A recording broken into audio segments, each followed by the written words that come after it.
Okay, yeah. So back to the question. Yeah, it's the difference between dominant nationalism and non-dominant nationalism. My class earlier this morning were joking about DOMs and subs. If you know. The only thing of working from there, Josh, is the camera's over there. Camera's over there. Yeah, so you might need to sit there. Hello, Tom. Hold on, I'm just going to mute you while I do this bit. So yeah, it's just the difference between dominant nationalism and non-dominant nationalism. We're just talking about America and Trump and the difficulties therein. Hey, Tom, good to see you again. And why so many different people have crazy flags, and why American nationalism could be considered similar to British nationalism in some ways. And that is because I had a word with our IT guys, Sean, and I'm hoping this YouTube link will work for you today. Screen 2. The problem before was that I wasn't always sharing the screen, but rather the individual tab. So yeah, I'm just going to turn the volume up. Yeah, and let's make sure it's on the right one. Let me just check something with Sean Button before we do this. The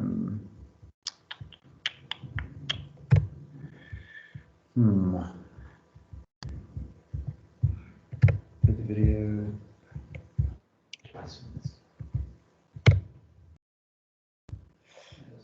So let's just see what you can see, Sean Button. Let's just make sure I can see that.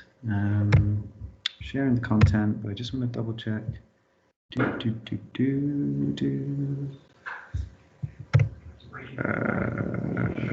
Let's see.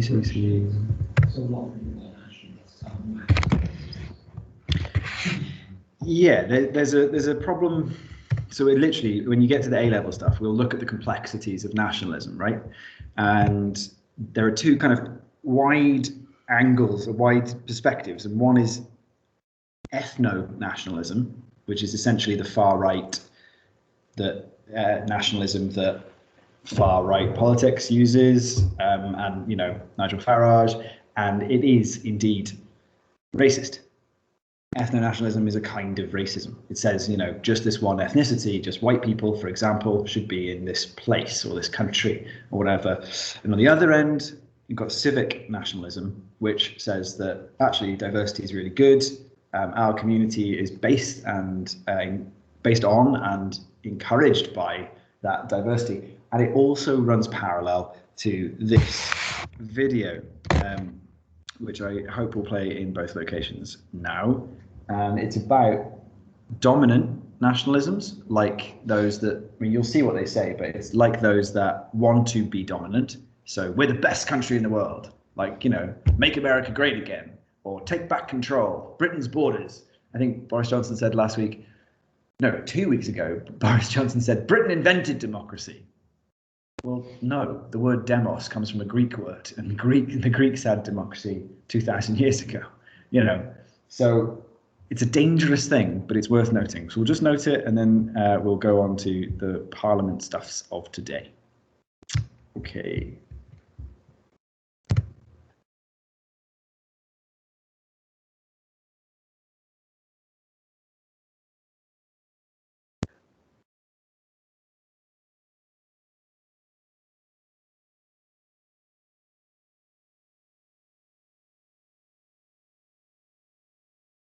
So yeah, dominant group nationalism says we want to rule and dominate others.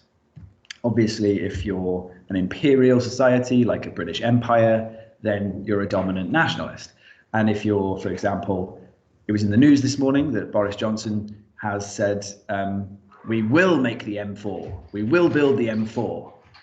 Well, the Welsh government have already voted to not do that because there's an area where they have two different types of B that are very specific to the Gwent levels, the bit that they want to basically tarmac to create the new M4.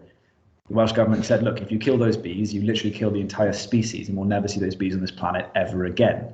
And that means, obviously, you're killing the planet and taking away the future of young people. But Boris Johnson said, we'll build the M4, which wants to rule and dominate over and above a democratic decision made by Cardiff. So dominant group nationalism says we want to rule and dominate others, whereas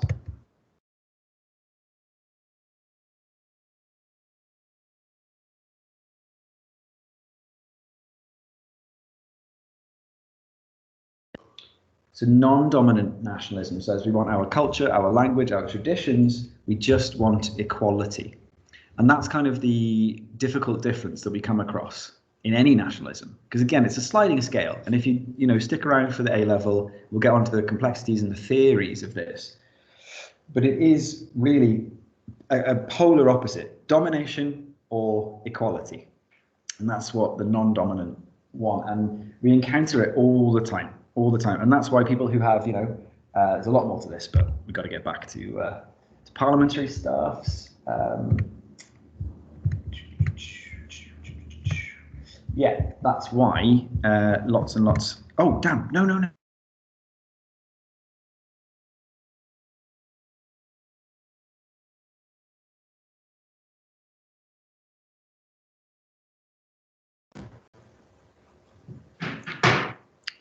Sorry, Llanfairpwllgwyngyllgogerychwyrndrobwllllantysiliogogogoch. Back with you now.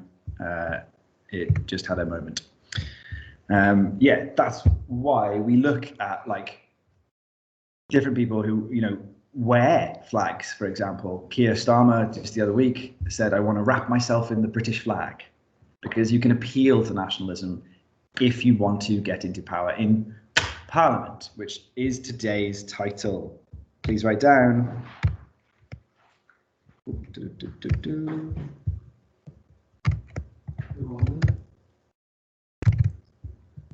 Today's title is, you could just put Parliament, and we'll have subtitles of things like how Parliament works, etc., etc. So yeah, today's title, Parliament.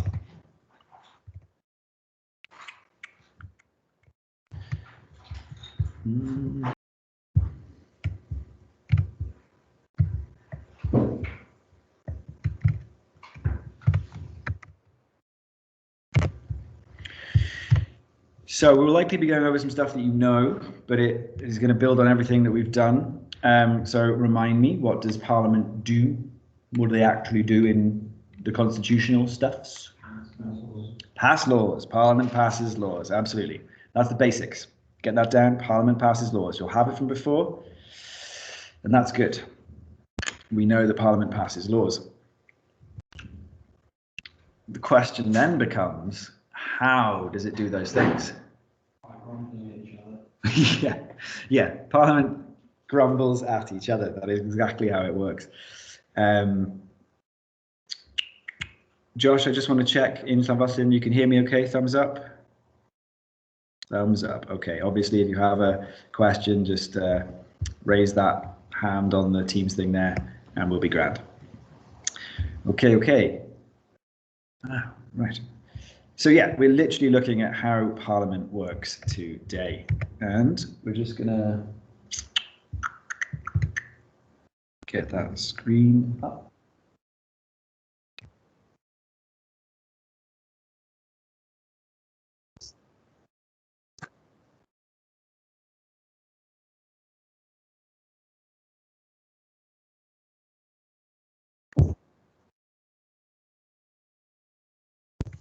So this is an overview. Don't worry about taking notes just yet. We'll get to the serious note stuffs, but it's good just to kind of take it in and know that the links to the videos will be on Teams later.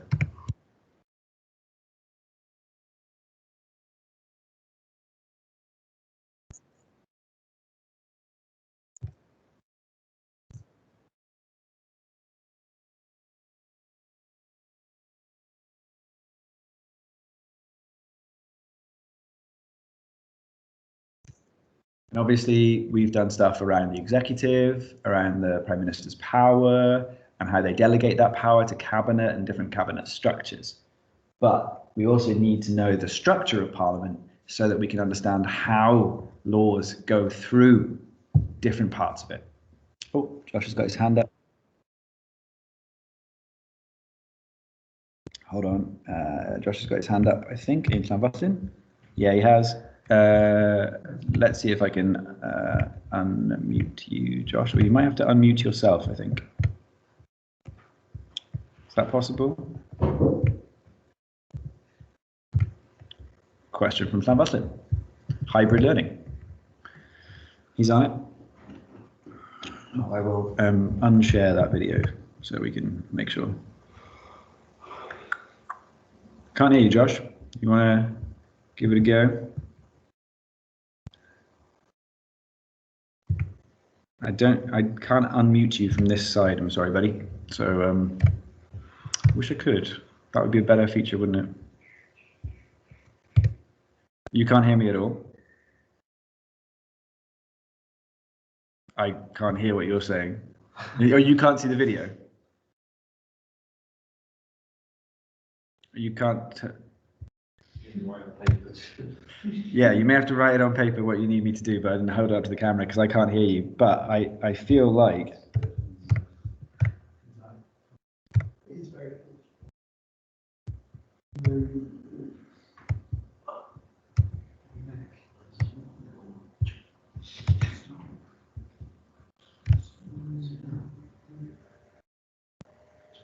It's too small, I can't see it, I'm sorry. I need you to write it on yeah, come to the camera and hold it up.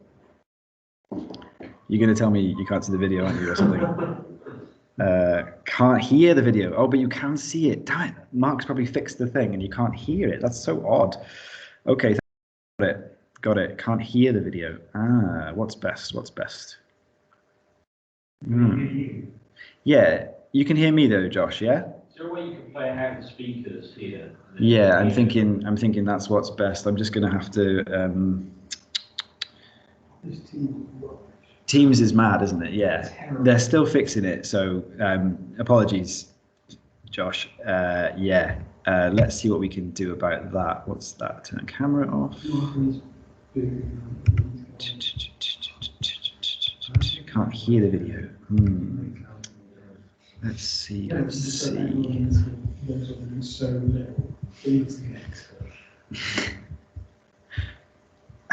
We're all learning, is all I can say. We are all getting through this crazy process.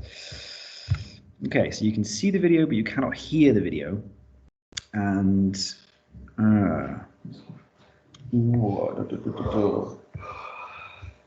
well, I know what I'll do. I will basically play the videos, but then I will go over, with just me speaking, the important parts.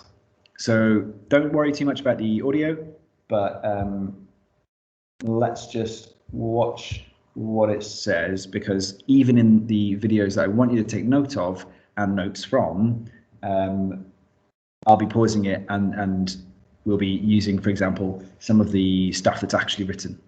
So this is just a general overview, no need to take real notes at the minute, not to worry.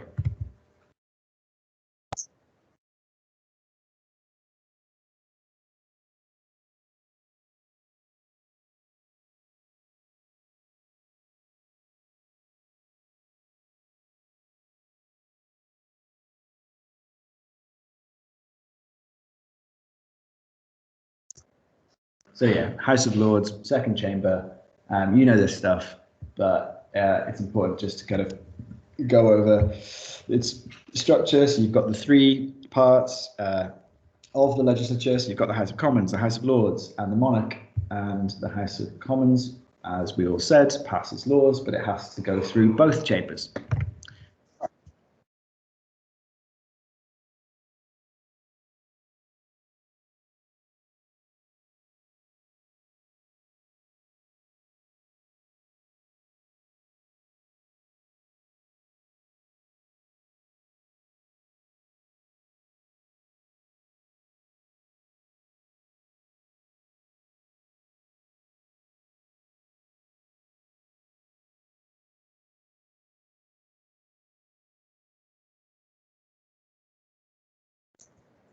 So remember last week we said how many people are affected by different cabinet structures?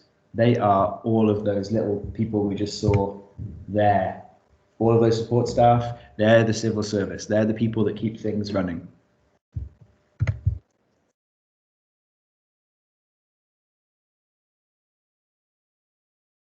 Yeah, obviously there's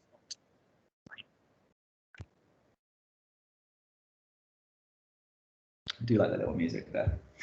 So the UK Parliament Education YouTube thing is actually okay, but we all know all that stuff, right? We know there's a House of Lords, House of Commons, bills go through it, and they come back, they go through it. Great. Now, the actual structure of Parliament is where you'll need to take notes. It's in this video, and Josh in Llanfastyn, don't worry about the volume stuff. Hold on. Stop. Don't worry about the audio stuffs, because I will be stopping and I will be reading over what the big notes are. Just bear with us, and I will once again talk to the tech team and explain there are still some problems. Okay.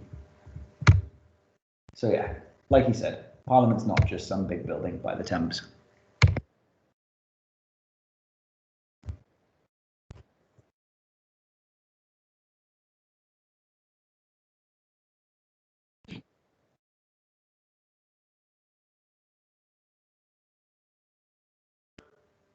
So obviously, that's beyond simply making a law, right? We'll get to this, but the checks and challenges the work of the government is a large part of what Parliament does. So pen's ready. In about 10 or 15 seconds, we're going to get to the detail. So yeah, clearly, you know this, Parliament is not the government.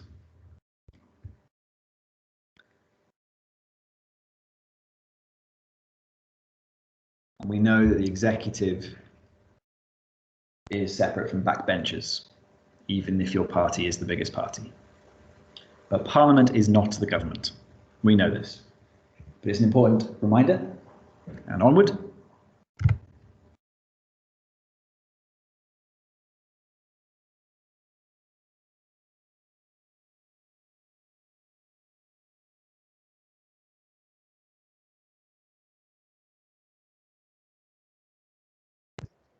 We know that as well, right?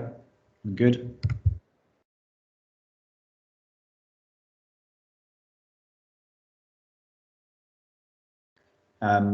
We know, however, in the 21st century that the Lords is becoming more politicised. For example, Boris Johnson made his brother a Lord and has given lordships for supporting Brexit and things like that. So it's not necessarily how it used to be. The Lords is a very changing. Is it like 80% hereditary? It's pretty mad on the hereditary levels. I'm not sure now of the numbers. Blair reduced them somewhat massively and said, look, you've got to stop this. But then he also appointed a bunch of new lords who were Labour lords, and it's for life. See, the job's for life. So as soon as you were in there, and even if like you got another job, well, this is really quite a cushy thing. So a lot of people are in there now. So yeah, it's a volatile situation. All right.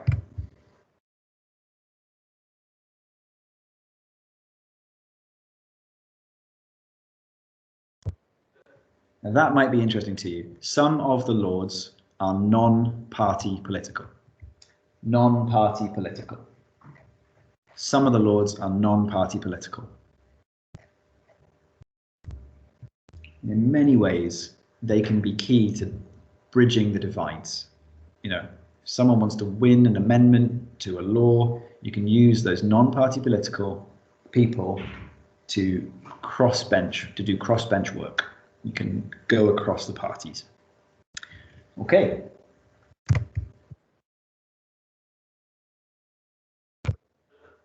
She does have, obviously, to begin every parliament. So the monarch must begin every parliament. Important note, the monarch must begin every parliament.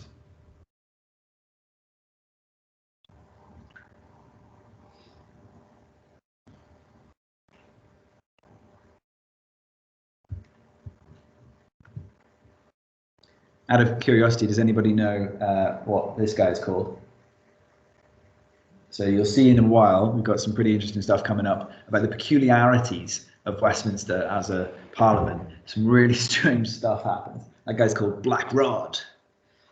Yeah, not necessary to know for like the course or anything, but it's just interesting. Black Rod.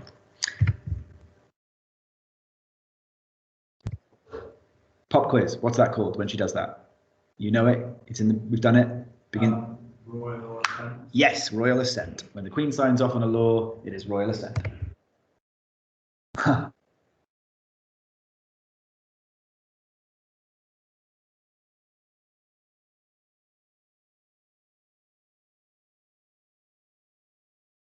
We'll get to committees today, but it's important you know that they're a vital part of the parliamentary system. We'll talk more about them in a while, but they're really vital. Committees are vital to Parliament.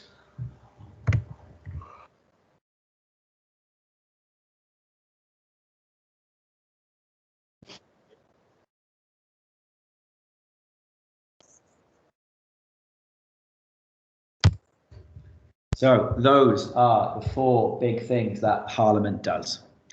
Number one, representing the people. Number one, representing the people. Number two, passing laws.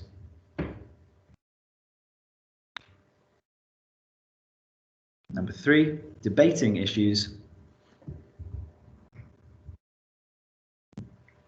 And number four, challenging the government. So just once more, that's one, representing the people.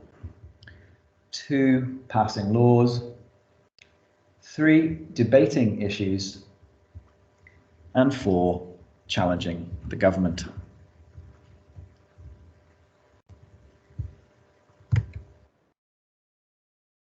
So yeah, that is the overall structure. That is how it works as a structure, as a body. And we're now going to look at new subtitle, please, the legislative process.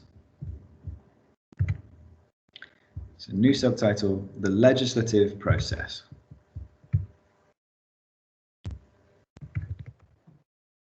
Let's get you a nice big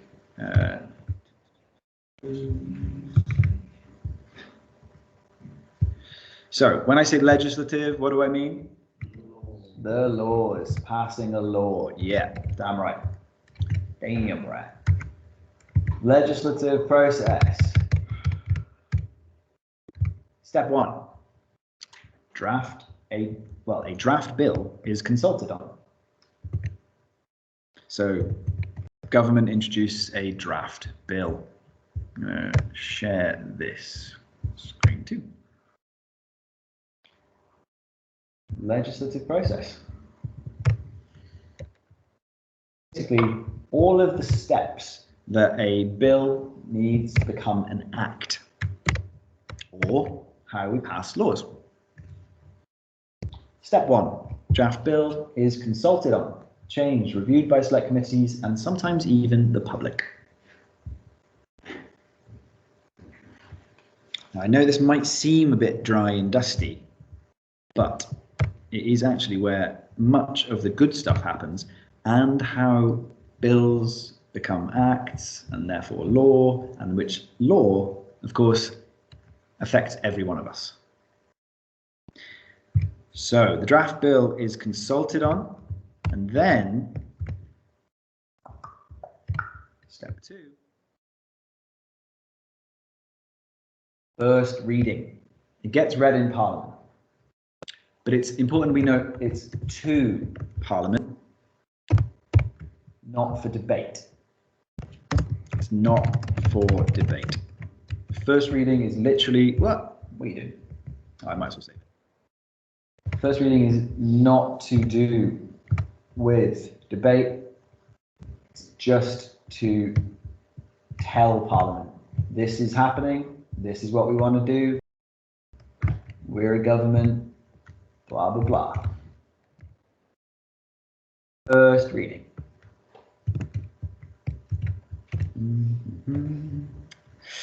Yeah, that is often why you'll get a long series of columns or whatever written about the first reading and its sort of philosophical implications. And you'll often get, journalists writing about a first reading saying, oh, this could be really interesting.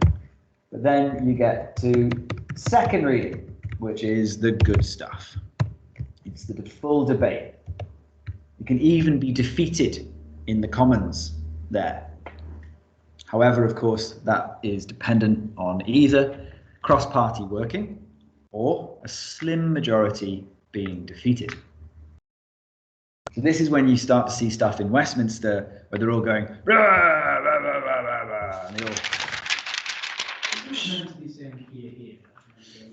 Sometimes, yeah. It depends on the response. Basically, if your side, as it were, if you're in government or your party's in government, and the Prime Minister steps up or whoever's introducing the law steps up and says anything about the bill that they want to defend or they want to promote, and then the people behind you will go yeah, and they used to carry in like loads of different types of things. At one time it was sticks. They carry sticks and they beat on the chairs, the benches in front of them. And then other times they carry lots of papers, because obviously it's lots of paperwork, but now most people use their phones to read. So instead of shaking their papers, they just go yes. But of course, if you're the opposition, you don't say here. Instead, you just berate them quite loudly. But it is obviously where you get to the flesh, the real meat and bones of the stuff. So you get to talk it out, debate it, and that's where you can really pick stuff apart and get to what the truth is behind certain lines. Now, the Internal Market Bill, for example, Clause 46 is the one that says that the UK can break domestic and international law in the pursuit of the Internal Market Bill. Now that is what causes people like Ed Miliband to, have that, what became a viral video, attack on the Prime Minister, saying, you can't do this, you don't know what you're doing, you haven't studied it, you're making it up as you go along. This is the kind of second reading debate stuff. Now that kind of stuff happens at various other points, like ministerial questions and Prime Minister's questions, but when it comes to making a law or a bill into an act, the second reading is when you get into the serious stuffs. Okay, so then we move on.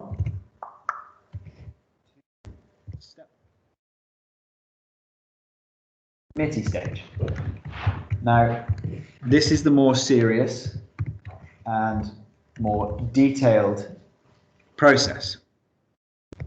In this bit, this is when they will consult with others and discuss within themselves. There are committees across many things, and almost all parliaments in the world have committee stages. Now, I should add, obviously, that we're talking about the legislative process of Westminster today.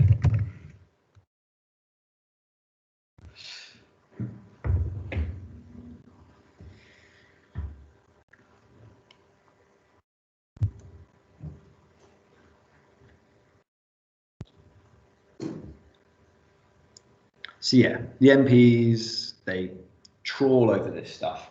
This is the point at which they, will often take stuff and ask a lawyer, will we be breaking the law? Will we do this? How will this affect my constituency?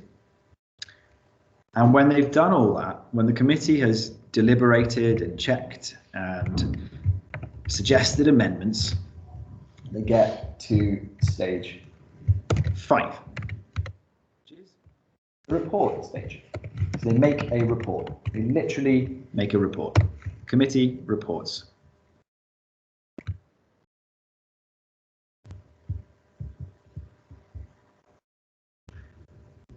And of course they make suggestions. Sorry, was that I've talked over someone? Did I? Or was it? No. Oh. It's funny when you got a classroom on top of you and you hear a voice and you're like, oh, I was being rude. But no. Okay. Report stage, yeah. And then, you know, in a fair and deliberative democratic process, those 3 stages, step 3, 4, and 5, are really important, because that's when actually, if you're a government that listens, you'll go, okay, maybe we got that bit wrong, you know,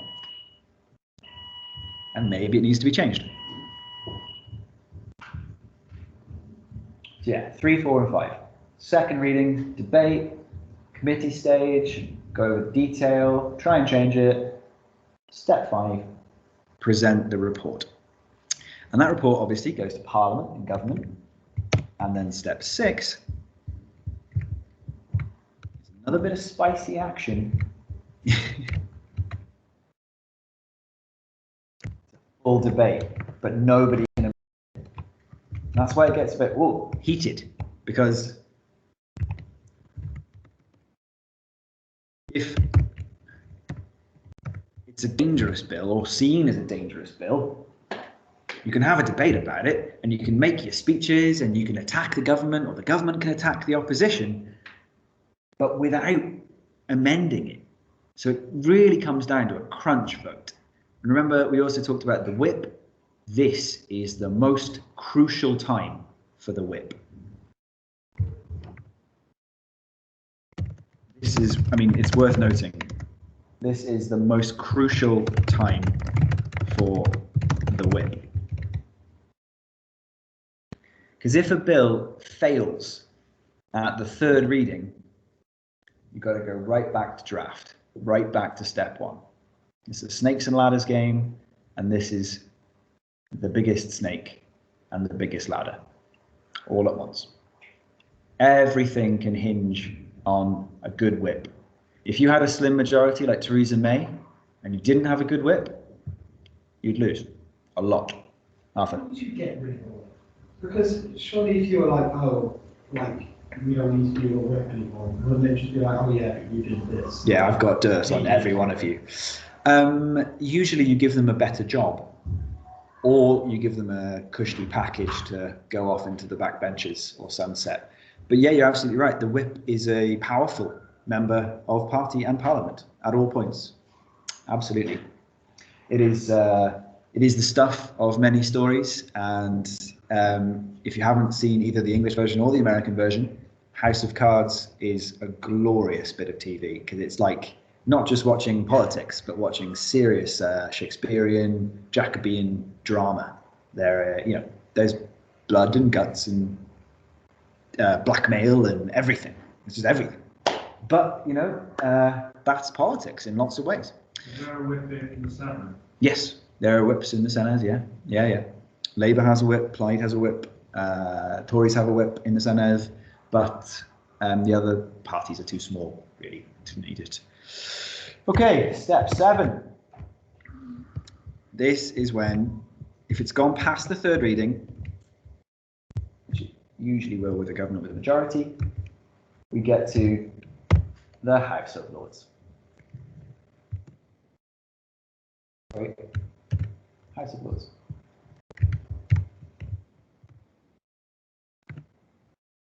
Of course, like we said earlier, the House of Lords has a mix of parties and crossbench lords.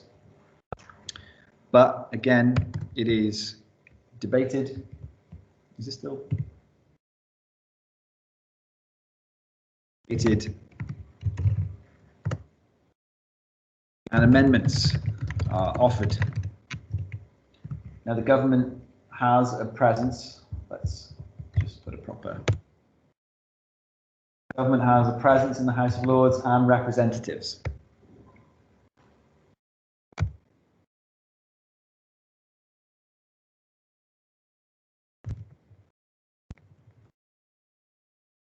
So again, this is really, really integral to how we understand the laws that affect us and how they're made. The government does have representatives in the House of Lords. So even though some used to say that the House of Lords was a fairer check and balance on the House of Commons and the government and the executive, government still has some influence in the House of Lords. So what happens then? Well, once it's gone through the House of Lords, in whatever shape or fashion, it comes out the other side. The very technical term is step 8, or stage 8, sorry, ping pong. What they call ping pong, where the bill has to go back and forth between the House of Commons and the House of Lords. Again, this all depends on majorities. It all depends on how popular the bill could be. The bill could be something simple, like everyone has a right to water, which I think the UN put that in their rights of the children thing. Every child should have access to water, right, and has a right to it. You'd think that that would be acceptable. And I imagine if ever there was a simple bill that went through and it was called Human Rights to Water or something, you'd very much hope that it would go through easily. But then there might be some lords or some people in the Commons who work for, on the side, private water companies, like the company that used to be called Severn Trent and now is Hafren Dyfrdwy. I think, yeah, what if you work for them on the side? What if you don't like the idea of free water? What if you get money for that water? Another problem with democracy, it just takes so long to do so. People say that democracy has that is a problem. Yeah, I mean, so in the theory of politics, the timing around a legislative process isn't really about whether or not it's long or short, because it could be really short and it could be really deliberative if you've got, say, a decision tree. And for example, the Pirate Party of Greenland, and they're also in Denmark and stuff like that, they make decisions, lots of decisions, really quickly all the time, but all of their members do it because it's all online. And what you do is, you know, and again, this is a sort of automated process. You put in your political positions on almost everything, and then if it doesn't have the answer to that thing, it comes back to you and asks. So democracy can be really quick, or it can be really slow. But deliberation, i.e. the debate, and finding out the truth behind the spin is important. So sometimes slow is good. Because if you rush something through, governments make mistakes. Governments break the law. Boris Johnson last year rushed through the proroguing of Parliament, and then we saw earlier in the year that Gina Miller took him to court and found that to be an illegal use of his power. That's what happens when you don't take the time to do ping pong. Step 8. And once that's happened, final step, sorry Josh, I will come to you. Just let me get down this final step and then we will be with you. Step 9 is royal assent. You know that. But then once it has royal assent, the bill becomes an act.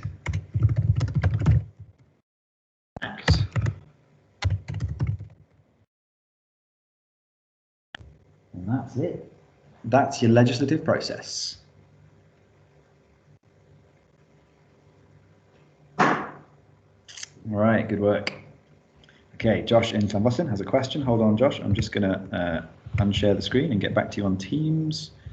If you unmute your mic there, Josh, I cannot do it from here for whatever reason. There should be a little button or something.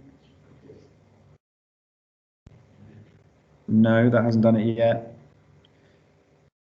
Do you need to come to the keyboard or something? Or can you use the mouse there to unclick the... You can close the windows if you want, boys. I think, like, if you're cold, I think you can close the windows.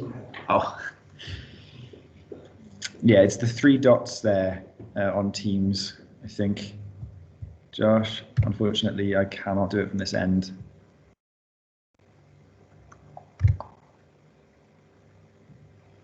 I wonder if I mute myself, will that do something? Oh yeah, hey Josh, I can hear you. Does this work? Yeah. I've got a question. Sure. What would how would the legislative process work in a crisis? Right. Yes. Well, good question. Because we're experiencing it right now, aren't we? We're seeing that the executive can give themselves more powers. And indeed, some Tory backbenchers just this last week got really annoyed that the government wasn't going through Parliament.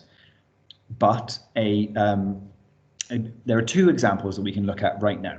One is Westminster, where, for example, they've introduced a coronavirus law, right? But it's so vague and so big that it gives those Henry VIII powers. Remember those about the executive, where Henry VIII powers in Westminster say that the executive can make laws without consulting government. Now, technically, Westminster already had those in the EU withdrawal agreement, but obviously that passed in earlier this year, and that means they already had them, so then they could make the coronavirus laws to make it a faster process even more. So essentially, the executive grabs more power that then bypasses Parliament. That's one way to make laws in a crisis. The Senedd, however, has done it differently. So if you look at the Senedd, they have meetings, plenary meetings of the whole Parliament every 3 weeks about the coronavirus laws. And they give them the regulations that they feel are necessary a week before for, if cases have gone up in, say, Caerphilly, like they did. The Senedd went to the Welsh Parliament, the Welsh Government went to the Welsh Parliament and to the Senedd, and they said, look, Caerphilly's got serious problems, cases are through the roof, we want to introduce a local lockdown. And here's the sort of area of law we'll be using for it, and here's how we're going to do it. And then it had the opportunity to be defeated in the Parliament, in Welsh Parliament, in the Senedd. But of course, because Welsh Government has a slim majority, then it passed. And they've done that every 3 weeks.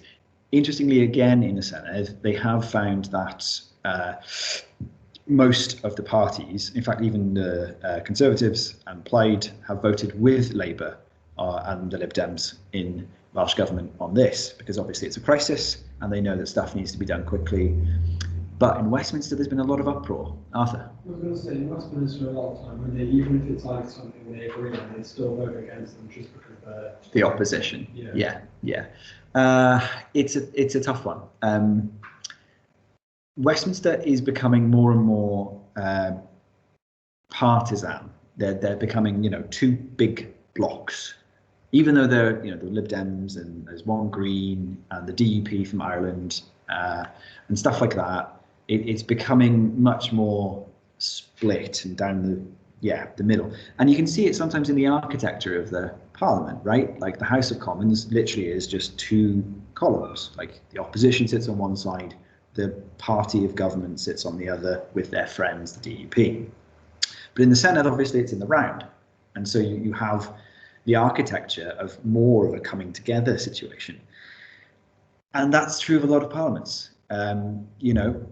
Again, we can look at stuff we talked about before, the difference between first past the post, Westminster, and some proportional representation in the Senedd. And the Australian Parliament, obviously, we saw in that relatively funny video that I love, that proportional representation proper and single transferable vote proper, full PR, if you will, helps create a more crossbench kind of culture. And that culture can be really important. So really good questions. Yeah, and at the minute we're in several crises, and it is tough. The legislative process isn't always respected, and that, a note for you is, if we add these sort of quick points, in a crisis, different parliaments react differently.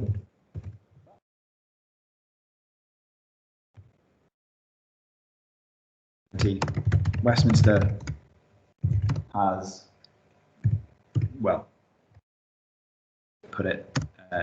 more power to their executive to bypass the process, whereas the Senedd, Welsh Parliament, where's the whole, yeah, votes on new crisis laws every 3 weeks. Really good point, actually, yeah. We should really take note of that.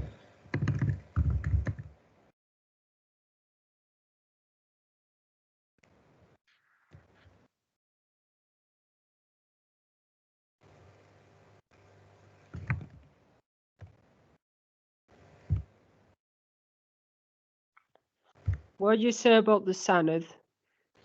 Well, oh yeah, I haven't shared it. Sorry, I'll share the Word document now, bud.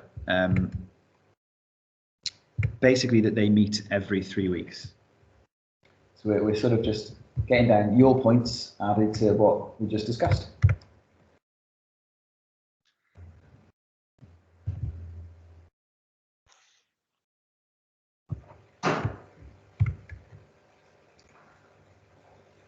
And this is the heart of what Parliament does, what parliaments the world over do. If Kian's suggested law from last week that everyone gets free Sky Sports had to go through a Parliament, it would have to go through all of these, unless it was in a crisis, in which case, I guess Boris Johnson could be like, free Sky Sports. That's it. We're introducing it, and we'll figure it out afterward. What's the threshold when they call it a crisis? Like, when does it come? Well, that's a really good point. There are several ways in which a crisis is defined, because, you know, before COVID, some people said we had a homelessness crisis all over UK, and we have a poverty crisis. It's absolutely dependent on the government. Can you say that any environmental laws are crisis triggers? California's on fire right now. Serbia's on fire right now. Half of, was it just a month ago, all of America's western coast was on fire. America, the country, not the continent. Why are we need to be redeveloping Parliament for like 600 billion? Isn't it going to be underwater in like 50 years? If they don't sort out climate change, yeah, Parliament will be underwater. What is the point indeed? I agree. They're going to move it to the capital of Birmingham, anyway. Well, they might have to, although there are maps that say if they don't sort out climate change, Birmingham will be underwater as well. So it's a serious problem. The thing about the legislative process, right, and parliaments and governments that don't do things properly is they only think about the short term. They'll pass a law which says, you know, no fizzy drinks. Okay, fine. It might stop a few kids drinking fizzy drinks and getting a bit caffeinated. Okay, fine. Maybe you think it's got something to do with health. But what about the environment?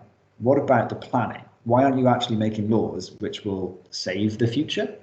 That's because in lots of ways, politics can be very short term, and that's a serious problem, because then you get people making up slogans rather than choosing to focus on a long-term plan. And this is the next bit we're going to move on to. Nice little segue there. The powers of Parliament are such that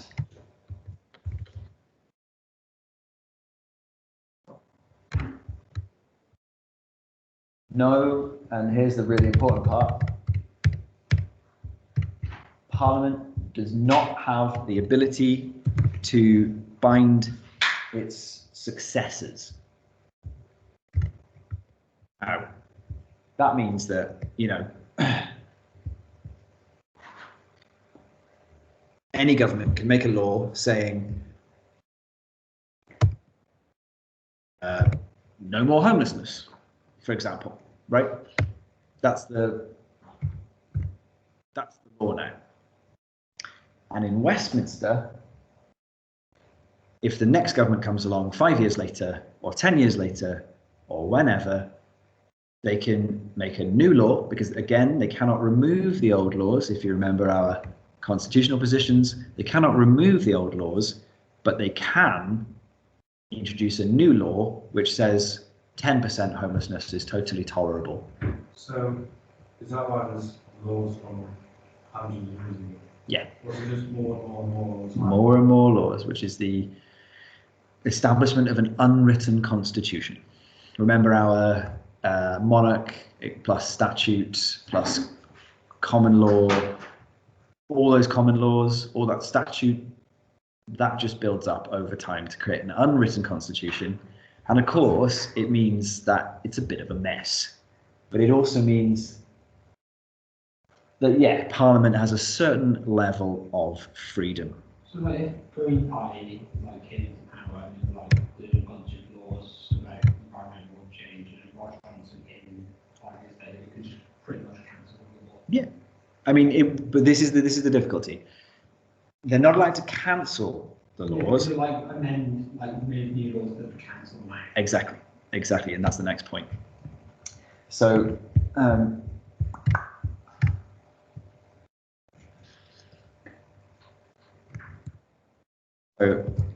yeah, I think I did have a point about it, to put it best. Every government, and that's the important part, every government can create new laws, which I guess the best part is to the can, however, create new laws. Well, maybe just always. Yeah, can always create new laws which contradict the previous government's.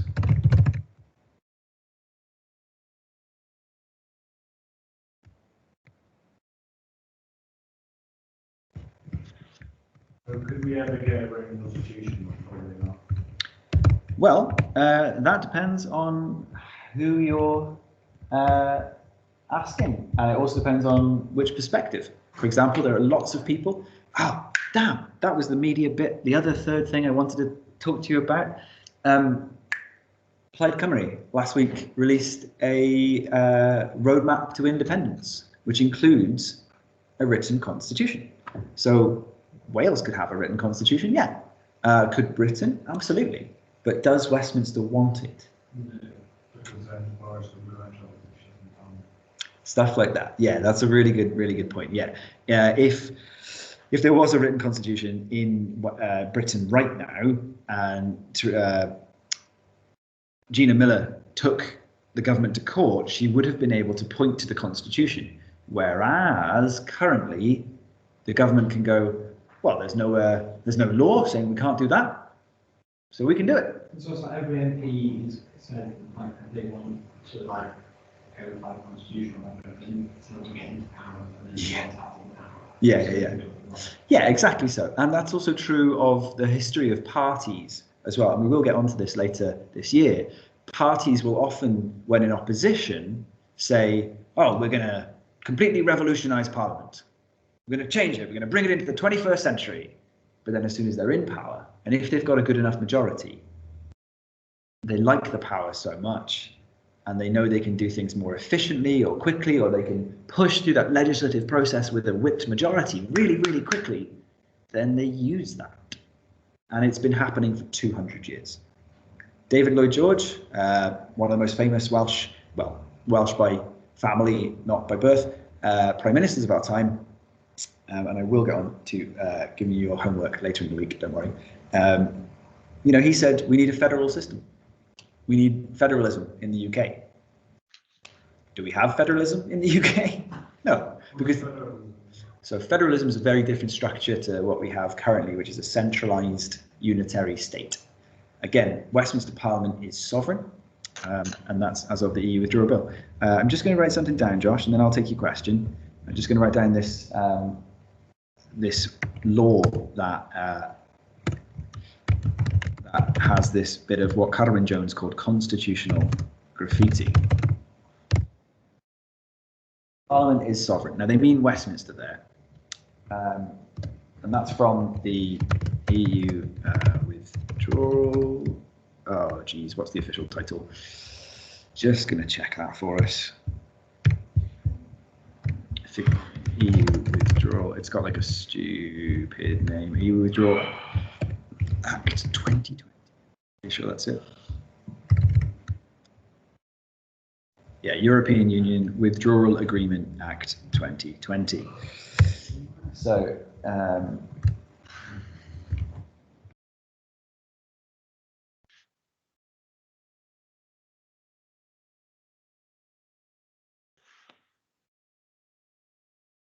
brackets there, so hold on a sec before you get that down.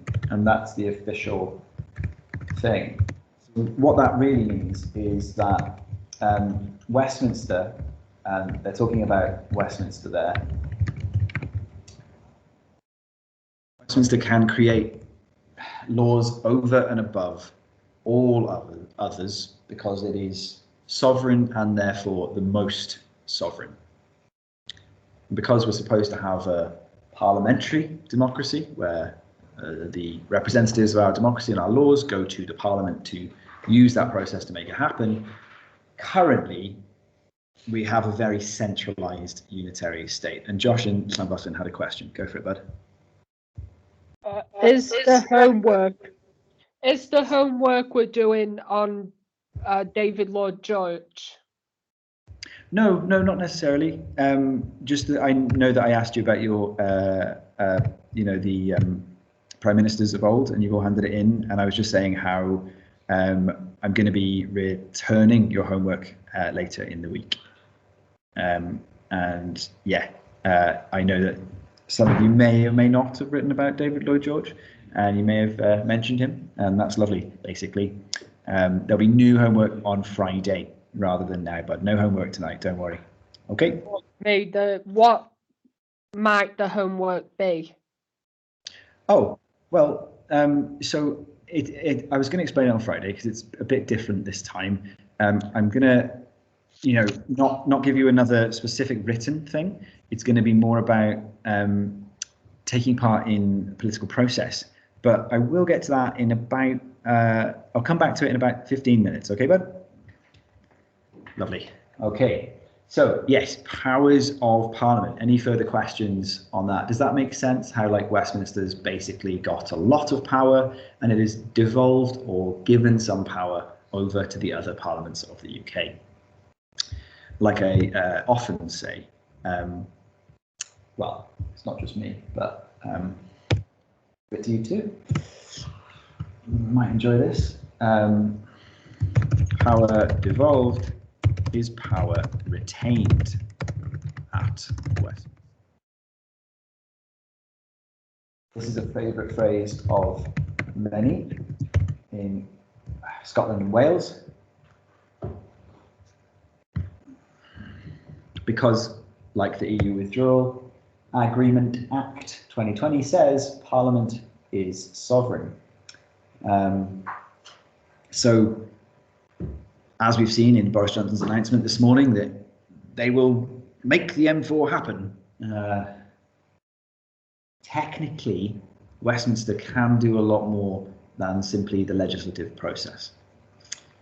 And they have a lot of power, and in an unwritten constitution, there's still those opportunities to override the devolved institutions. However, we do have some protections for devolved systems. Those are in the most recent things like the Wales Acts of 2017 and our own rulings as well. Okay, and that's kind of the big stuff for today. So just want to double check that you've got the powers of Parliament and you've got the legislative process. Yeah.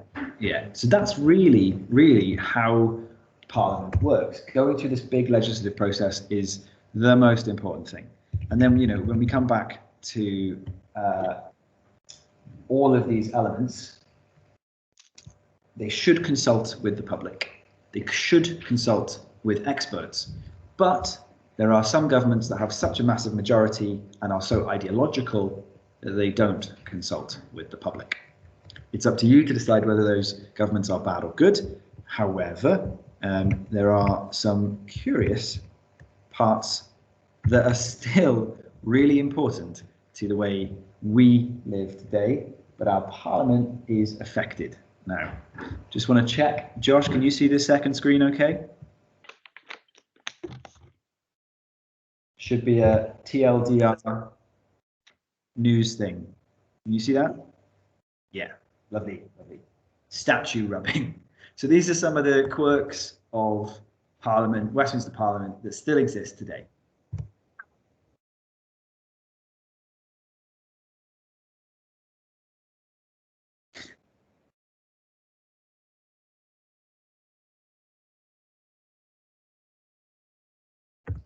He spelled that terribly. And you don't need to take notes in this. And yeah, Margaret's Thatcher. You don't need to take notes in this at all, unless I say, please note this down. All right? Okay.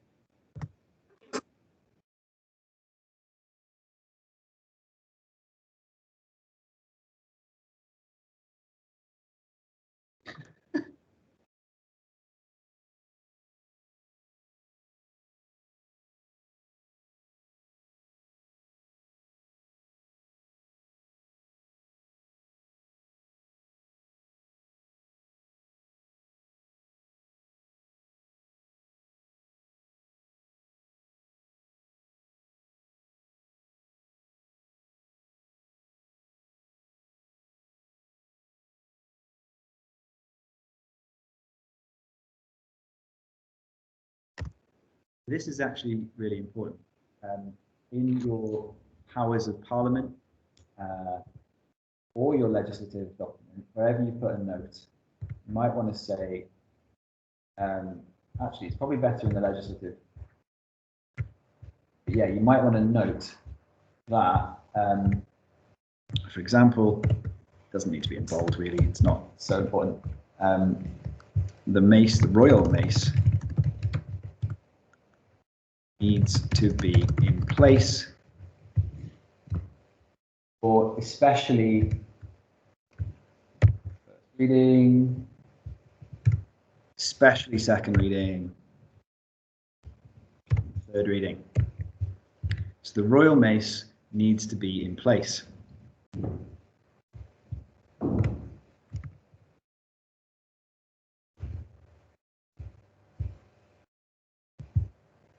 Not the most important thing, but it will mean that if you don't wait, basically, if a government is trying to rush through Parliament, for example, and they're being really chaotic, and if their mace is not there, then they can't do it. And there have been times when the opposition has been so angry about something, they've literally grabbed the mace and run out of the Parliament.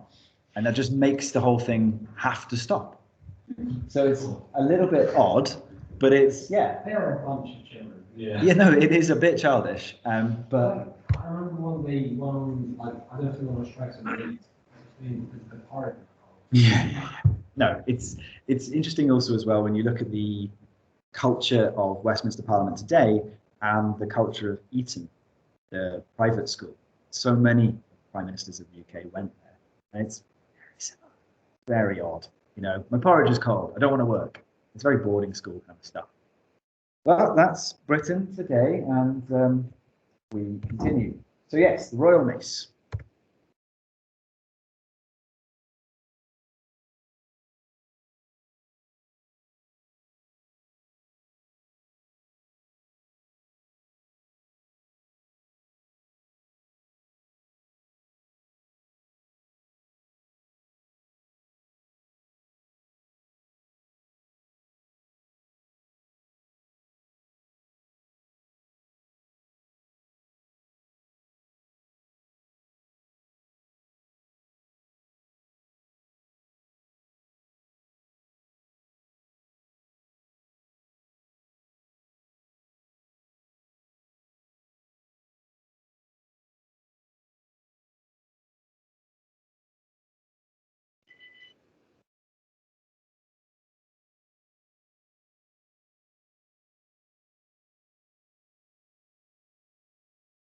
Yeah, the link to the things that they cannot say.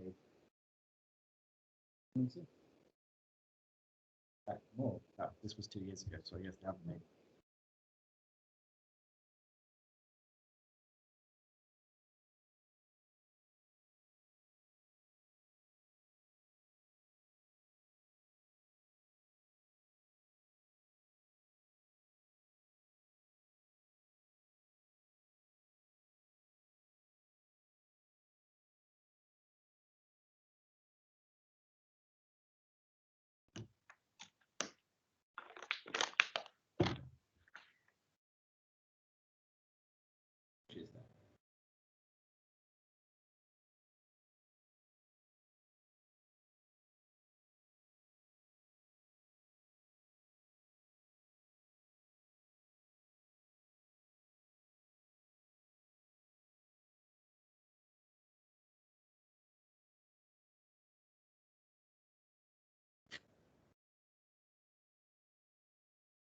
Josh, you got a question?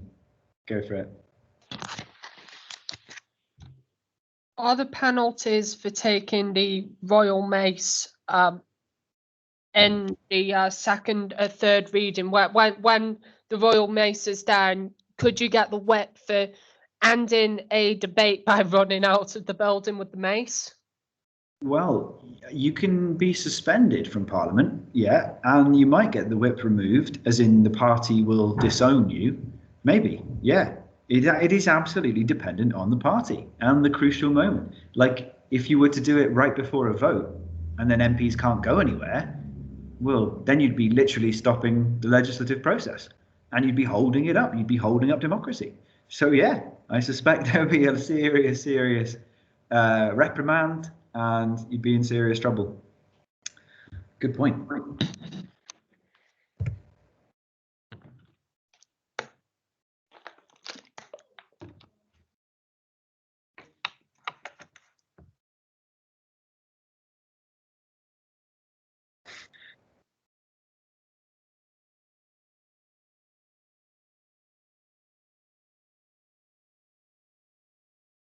Yeah, so those are some interesting, quirky, but necessary facts. Stuff about the Green Parliament colour is also represented throughout loads of their publications. And they don't just publish to paper. When they make statute law that they hope will last forever, they also publish it in vellum. Anyone know what vellum is? It's a kind of old goat skin stretched that monks used to make, and you can make basically last for, I think they reckon it lasts about 1,000 years. It's a kind of paper it's very thin, but it's still, like a drum skin would be. Yeah, 1,000 years. What does the Speaker do? So the Speaker, good question. So the Speaker in the House of Commons in Westminster Parliament is supposed to be like a debate chair. They're supposed to control the debate, give room for opposition and government, but also, and here's the big one, it's not just debating, it's not just chairing. They can control what can or cannot be brought into the House. So John Bercow, the previous Speaker in the House of Commons, he said basically that you cannot bring a bill to Parliament that is the same bill twice in a row in that government. So let's say you've got a 5-year stretch of governments. If you've got exactly the same bill, well, old Westminster law dictates, and John Bercow followed it up, that you cannot have exactly the same. Indeed, you need serious changes, probably a different title to the bill, before you bring it back if it's been defeated. So the Labour Party, for example, under Corbyn, when battling with Theresa May and the Tory Party under her, they defeated a couple of her bills in a big way at second reading. Didn't even get to third reading, second reading. So that meant that obviously we're in a position where we're looking at the legislative process. As a government, you really want to be able to get through this process, and you want to be able to go draft bill, first reading, second reading, committee stage, report stage, third reading, blah, blah, blah, blah, really quickly, especially in the Brexit stuff where Theresa May was really struggling. Labour beat them at the second reading, and then John Bercow said, well, you cannot bring that same thing back, which Theresa May tried to do. And that's what the Speaker is really for. It's not just them shouting a lot.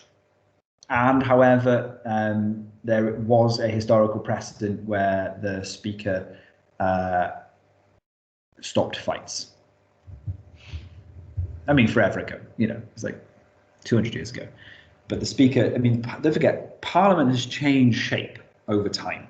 We saw that video, didn't we, where from the Magna Carta, it was just like 4 blokes in a room. And then it got bigger, and then it got bigger. And then it had to find a different location and all of this stuff. And over time, of course, it's changed. There are plenty of fantastic examples of, what's that program? Ooh. Well, there are loads of BBC historical dramas which show you what Parliament looked like in the 1700s. And it was a little similar to now.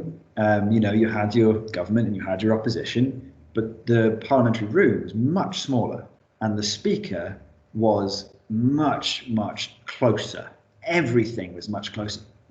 And that's actually when they had a lot more papers, and they'd be shaking their papers at each other, and they'd be shouting a lot more. And it was the speaker's job to make sure, literally, that some other people could speak properly and be heard, so to quiet everyone down, and that the government could process stuff, but also that no fights got beyond a quick scuffle, because fights would happen as well, not just across the benches, but sometimes in the benches. Josh, you got a question?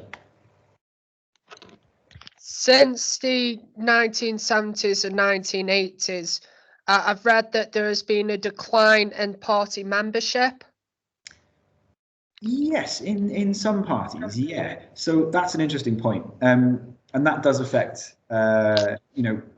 how parties then choose to put MPs forward, whether they, are more based in law. Like, a lot of parties love having lawyers, right? Because then they know how to get through the legislative process, through all the steps quickly.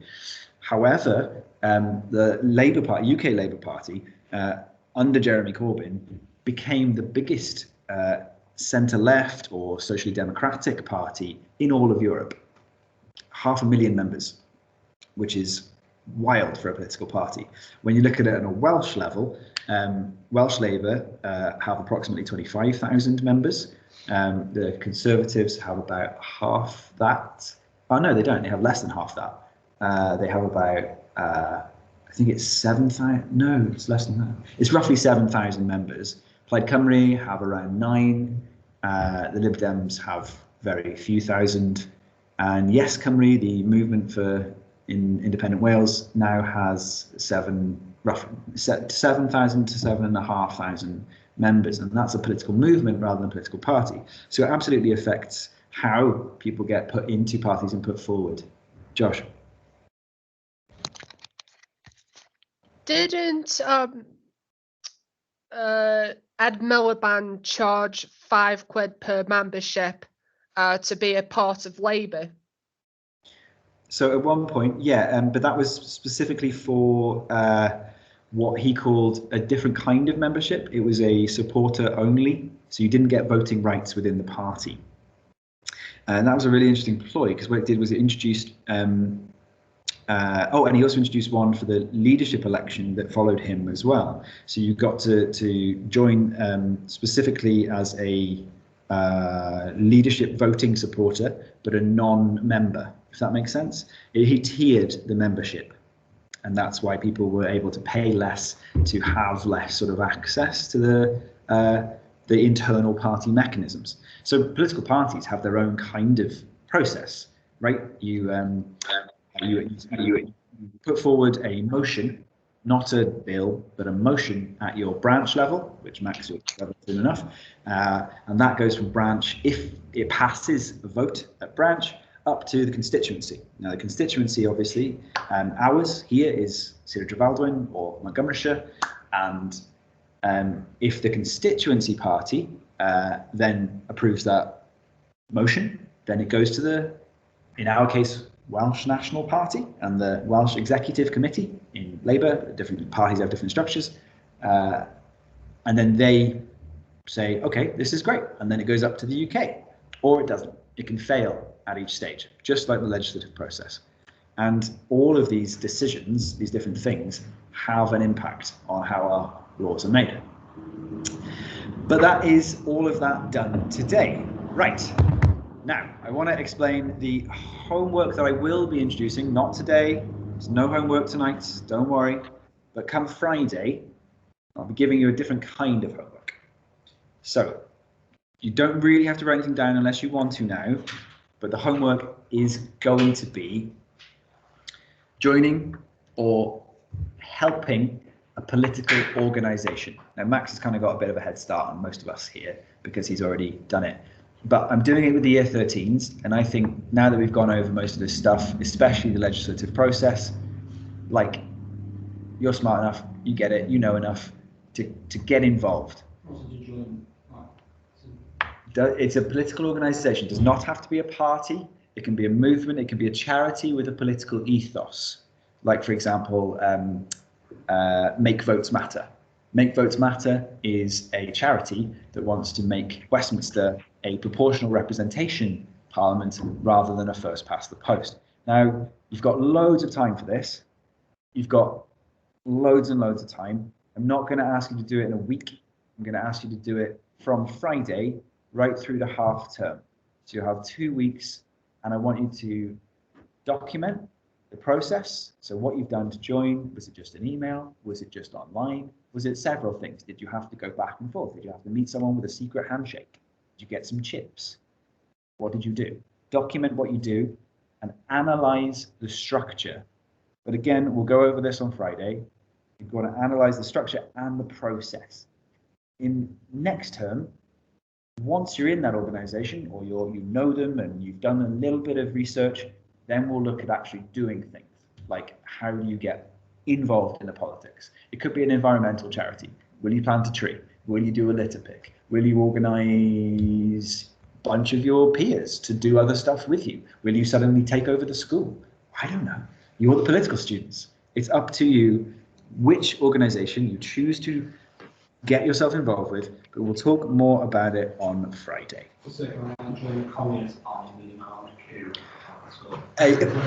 You'd be surprised. Well, there is a year 13 who is joining the Communist Party. Yeah, but he's, I hope, not getting any weapons. I really hope he's not. Okay, well, we're leaving it early for today, Josh. That's everything. Thanks so much. You can email me, obviously, if you've got any questions. And I'm on Teams quite a lot, and definitely today and tomorrow. I'm going to get the homework back to you marked at the end of the week. I thought he was like sort of joking. Thank you very much, bud. You have a good day. Take care.